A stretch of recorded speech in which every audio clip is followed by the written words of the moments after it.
Hi, students. Welcome to video 7. It is on biodiversity. When we talk about biodiversity, we're talking about how many and what variety of species are actually in an area. So this includes plants and animals.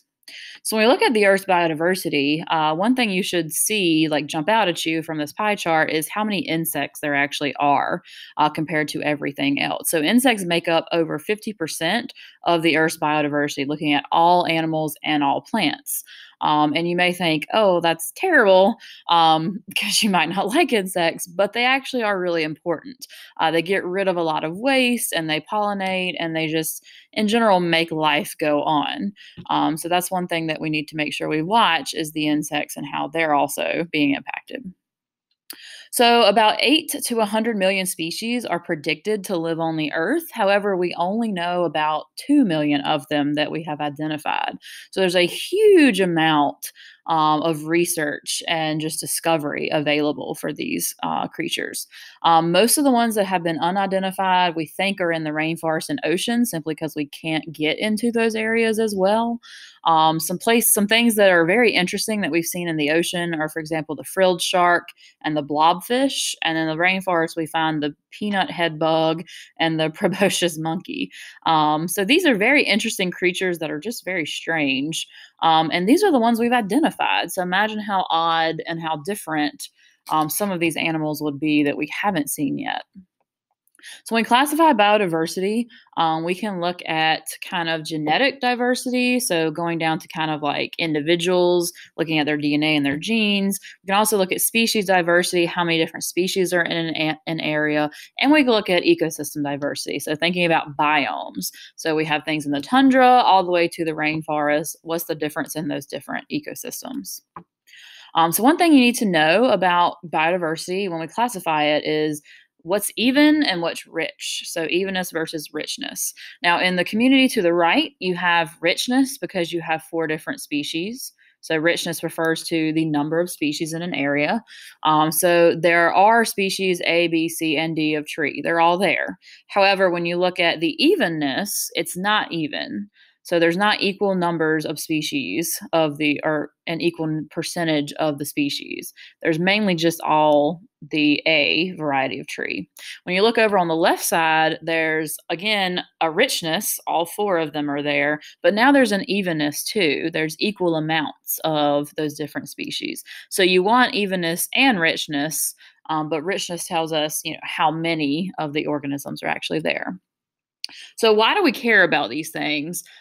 Basically, biodiversity is going to increase your stability of an area. So, say there's a big, forest fire or hurricane, catastrophic event, the ecosystem can recover a lot faster if you have a lot of biodiversity in the area. So, you want evenness and you want richness. Now, in terms of how much richness is needed, we really don't know. There is not a specific, oh, we have this certain amount of species, therefore we're going to be fine. We really don't know that, but we know that we want it to be as high as possible in these areas. So when you look at some things that have affected biodiversity in the past, things like plate tectonics. So for example, we all know about Pangea, all the continents were once together. That meant that the animals could roam around and they could interact with one another. However, in today's world, there are oceans separating these animals and they can't get to one another. So this actually would have increased biodiversity because now you have speciation going on, if you remember that from evolution, where you have one species diverging into a bunch of different other species. So that actually increases your biodiversity. Earthquakes can do the same thing. Volcanoes, they can also separate populations, but they can destroy them as well. So volcanoes are kind of, can destroy the environment, but it can also separate species and make biodiversity higher. Climate has also had an impact on evolution and biodiversity. So plants and animals used to be able to live in certain places. Now they can't. For example, we have fossil records of plants in Antarctica that were like tropical trees, which we know tropical trees don't grow in Antarctica now, but they used to back when Antarctica was closer to the equator. So it used to be like a tropical Caribbean island, sort of, but then over time it has changed. So that's going to have an impact on biodiversity as well. Other things we can look at are islands. So islands are very unique in terms of their biodiversity. But the thing that we need to know about islands is it depends on where the island is, how large it is, that sort of thing. So if you look at these two islands, the one that's going to be closest to the mainland is going to have the highest biodiversity. And if an island is really large, it's also going to have a high biodiversity. So your best situation is to have a very close, large island, and that's going to make it where the species can actually get there a lot easier. They have a lot more room, and they can kind of diverge into different species.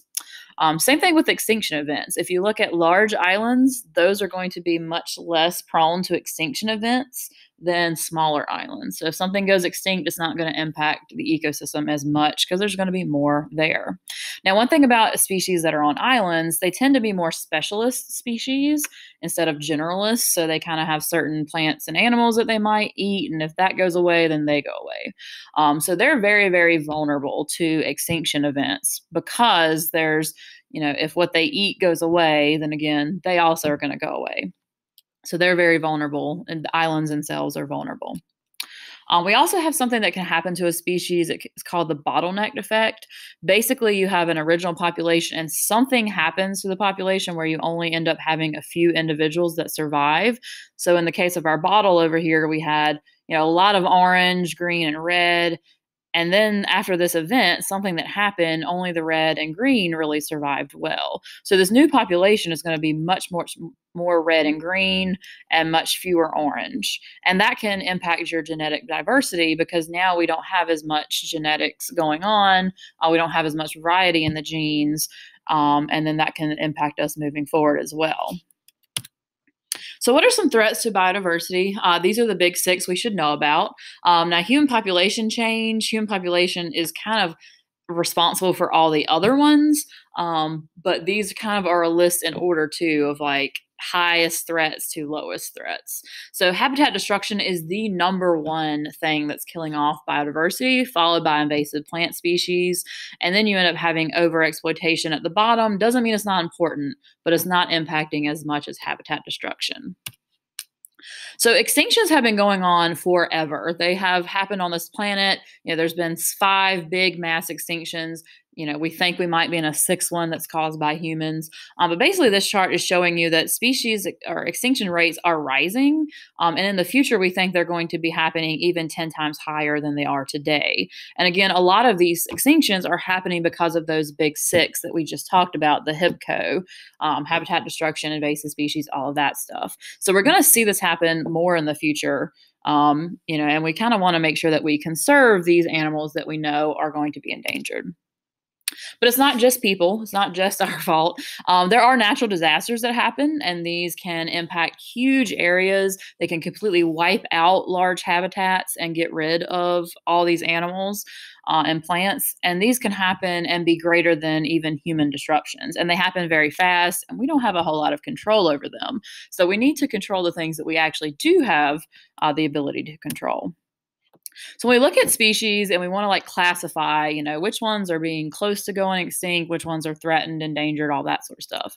So if it's EX, that means it's completely extinct. There's nothing we can do about it at this point. EW means it's extinct in the wild, but we do have them in zoos still. So we're trying to conserve them and keep them in the zoos.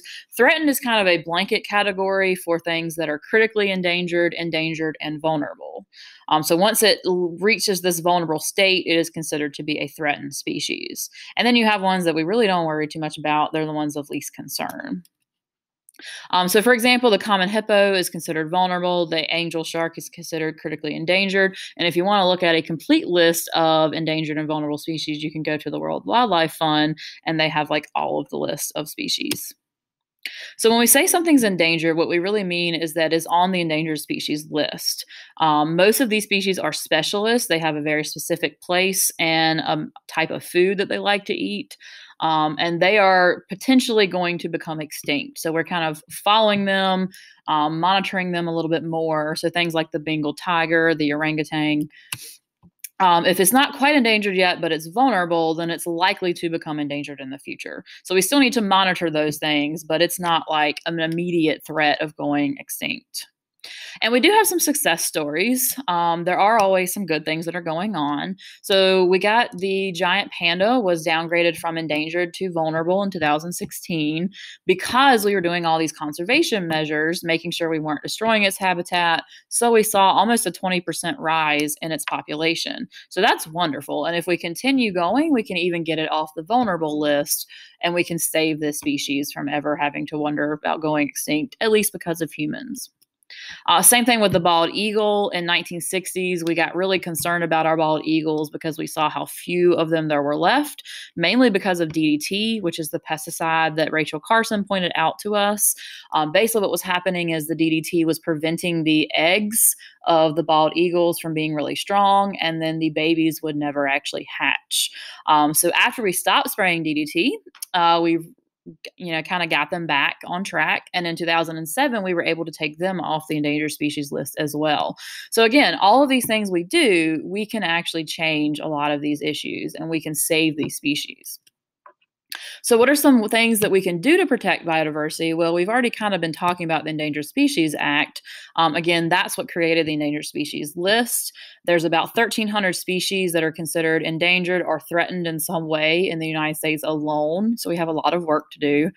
We also have the CITES, the Convention on International Trade in Endangered Species. Pretty much that bans people from going places and shipping species over if they're endangered. This includes body parts. So, for example, you can't go and kill an elephant in Africa and then ship the ivory over somewhere else. That would be illegal.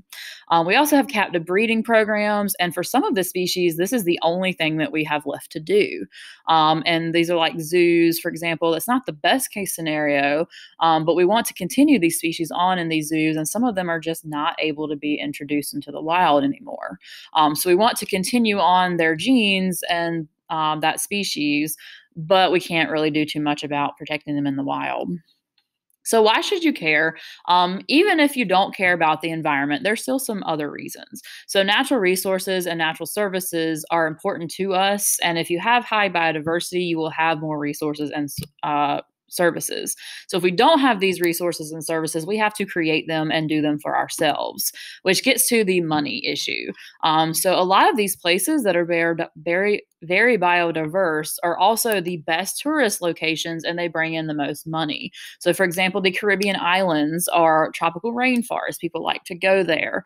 They like to see the plants and animal life. Australia's Great Barrier Reef, which is pictured here, brings in a ton of money that people could go and see these things all the time. So if those go away, then you're not going to have the money for those areas. In North Carolina, it's our beaches that people are constantly wanting to come to and go see.